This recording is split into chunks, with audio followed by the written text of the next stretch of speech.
Hi, everyone. So we're continuing on with Charlotte's Web. This lesson is going to be on chapter 17. Okay, so chapter 17 is called Uncle. When they pulled into the fairgrounds, they could hear music and see the Ferris wheel turning in the sky. They could smell the dust of the racetrack where the sprinkling cart had moistened it, and they could smell hamburgers frying and see balloons aloft. They could hear sheep blatting in their pens. An enormous voice over the loudspeaker said, "Attention, please. Will the owner of a Pontiac car, license number H2439, please move your car away from the fireworks shed?" "Can I have some money?" asked Fern. "Can I too?" asked Avery. "I'm going to win a doll by spinning a wheel and it will stop at the right number," said Fern. "I'm going to steer a jet plane and make it bump into another one." "Can I have a balloon?" asked Fern. "Can I have a frozen custard and a cheeseburger and some raspberry soda pop?" asked Avery. "You children be quiet till we get the pig unloaded," said Mrs. Arable. "Let's let the children go off by themselves," suggested Mr. Arable. "The fair only comes once a year." Mr. Arable gave Fern 2 quarters and 2 dimes. He gave Avery 5 dimes and 4 nickels. "Now run along," he said. "And remember, the money has to last all day. Don't spend it all in the first few minutes. And be back here at the truck at noontime so we can all have lunch together. And don't eat a lot of stuff that's going to make you sick to your stomachs.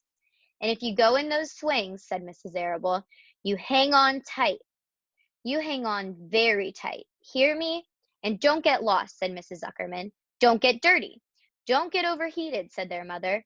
"Watch out for pickpockets," cautioned their father. "And don't cross the racetrack when the horses are coming," cried Mrs. Zuckerman.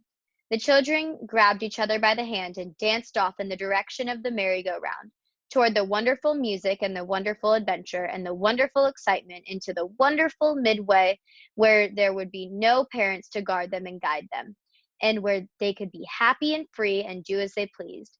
Mrs. Arable stood quietly and watched them go. Then she sighed. Then she blew her nose. Okay, so here's a picture of Fern and Avery going off into the fair all by themselves. Their parents gave them a list of rules to follow, um, and here they are allowed to go off by themselves at the fair.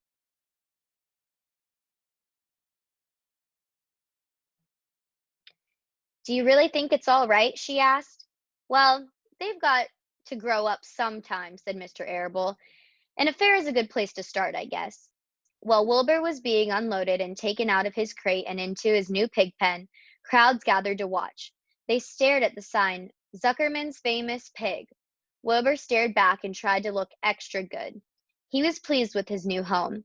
The pen was grassy, and it was shaded from the sun by a shed roof. Charlotte, watching her chance, scrambled out of the crate and climbed a post to the underside of the roof. Nobody noticed her. Templeton, not wishing to come out in broad daylight, stayed quietly under the straw at the bottom of the crate. Mr. Zuckerman poured some skim milk into Wilbur's trough, pitched clean straw into his pen, and then he and Mrs. Zuckerman and the Arables walked away toward the cattle barn to look at purebred cows and to see the sights. Mr. Zuckerman particularly wanted to look at tractors. Mrs. Zuckerman wanted to see a deep freeze. Lurvy wandered off by himself, hoping to meet friends and have some fun on the midway. As soon as the people were gone, Charlotte spoke to Wilbur. "It's a good thing you can't see what I see," she said. "What do you see?" asked Wilbur. "There's a pig in the next pen, and he's enormous. I'm afraid he's much bigger than you are." "Maybe he's older than I am, and has had more time to grow," suggested Wilbur. Tears began to come to his eyes. "I'll drop down and have a closer look," Charlotte said. Then she crawled along a beam till she was directly over the next pen. She let herself down on a drag line until she hung in the air just in front of the big pig's snout. "May I have your name?" she asked politely. The pig stared at her. "No name," he said in a big, hearty voice. "Just call me Uncle." "Very well, Uncle," replied Charlotte. "What is the date of your birth? Are you a spring pig?" "Sure I'm a spring pig," replied Uncle. "What did you think I was, a spring chicken? Ha ha, that's a good one, eh, sister?" "Mildly funny," said Charlotte. "I've heard funnier ones, though. Glad to have met you, and now I must be going." She ascended slowly and returned to Wilbur's pen. He claims he's a spring pig, reported Charlotte. So here's Charlotte coming down and telling Wilbur.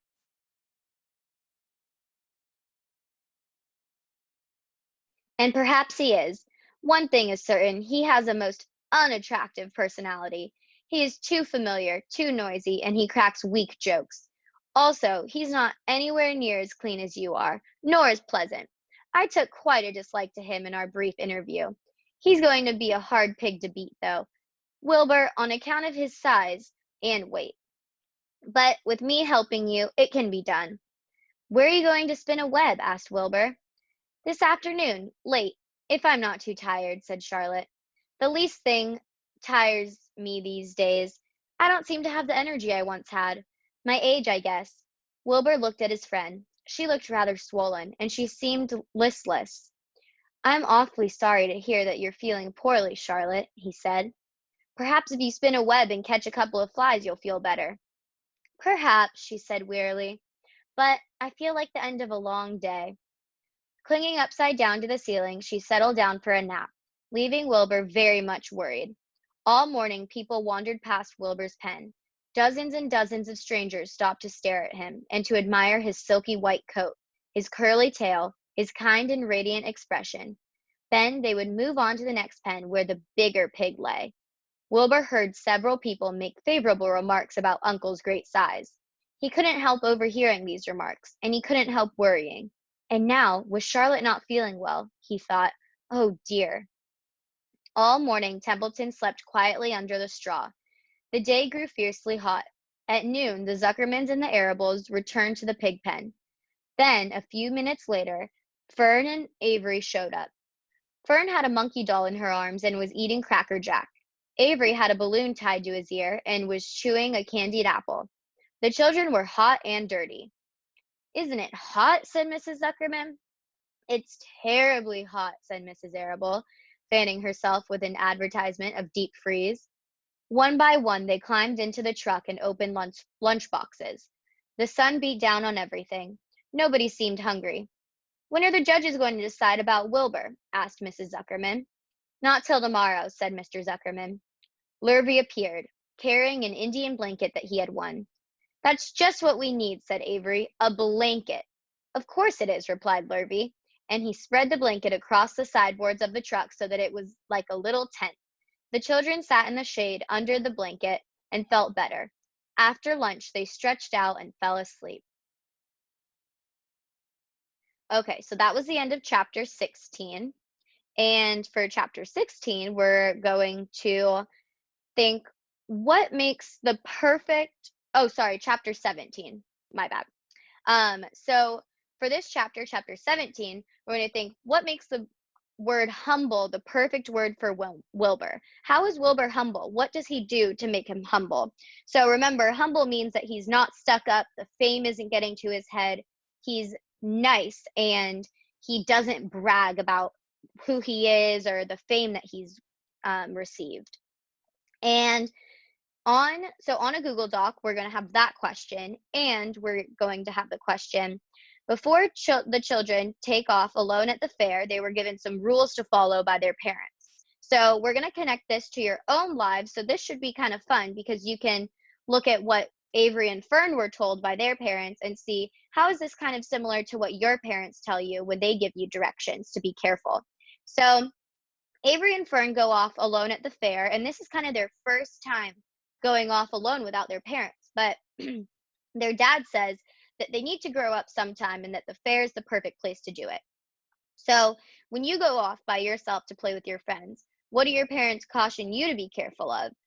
And what do your parents think that you're too young to do? And what do your parents think that you're too old to do? So think about Avery and Fern going off to the fair by themselves and think, what would your parents say if you were going off in the fair? Would they be like Fern and Avery's parents? What do they tell you to do? So both of those activities are going to be on a Google Doc, and you have to fill it out and turn it in on Google Classroom.